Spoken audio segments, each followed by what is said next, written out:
went down to Detroit and hung out with Maynard. Is your phone ringing? My phone's ringing. Is that like total faux pas? Answer it. Answer it. No. Come on. Answer No, it. you answer it. Hello? Okay, I'm answering it. Is there someone there? Yeah, she's staring at me with a camera. It might be. Really? Does she know that you're at a massage parlor? I don't think that's covered by the expense account. It is, actually. What's your name? What's your name? John? John's a Pisces. Oh, my. It's your boss calling.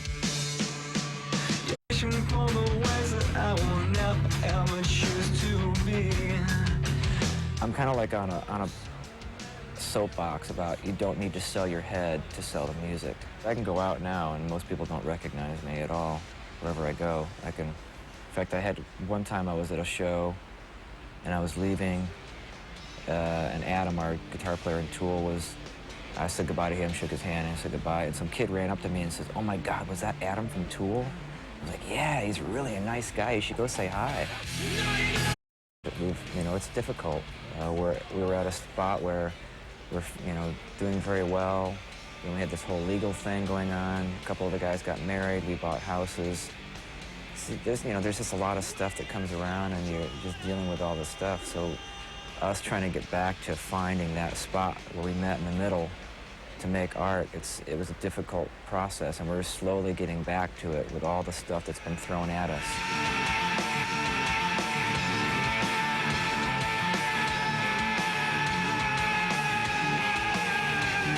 My mom was freaking out because she saw me painted blue in a G-string with high heels, and she's like, you're a role model. I go, yeah, for following your heart and expressing yourself no matter what. It's just your body.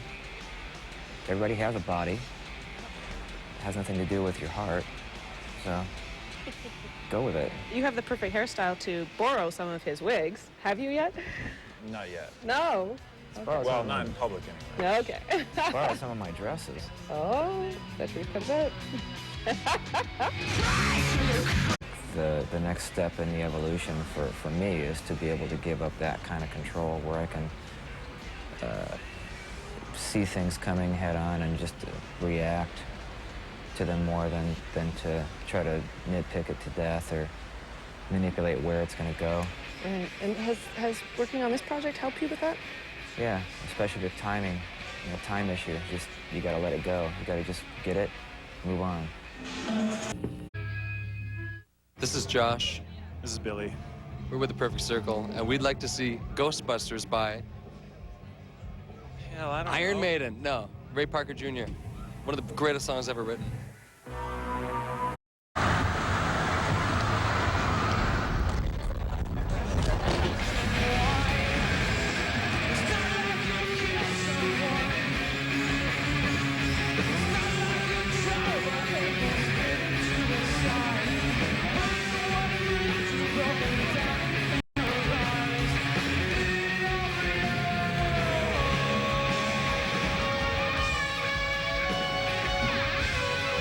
A lot of them were written over a long period of time. I was working with a lot of people, touring, and writing a part here and there all over the world, whether I was in New York or in Spain, so these songs have like a history of location all over the world, which I haven't even told anybody really where they come from. It's more in my nature to work under parameters. I do really well when you give me parameters. I take what's there and I work with it and make it work.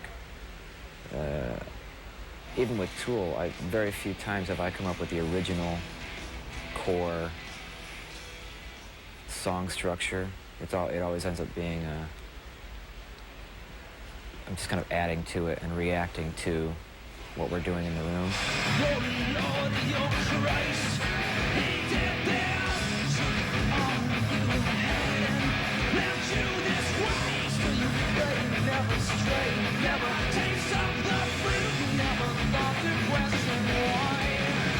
Was working on this project kind of therapeutic also, or a nice distraction from legal issues as well for you?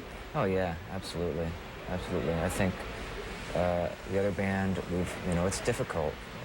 We were at a spot where we're, doing very well.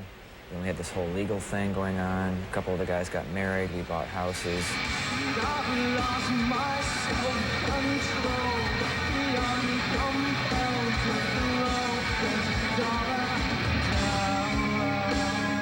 A Perfect Circle will roll their tour bus right across North America in support of their album Mer de Non. They will hit Canada later on this month in April. In scenic Detroit, I'm Larissa Galka for Fact.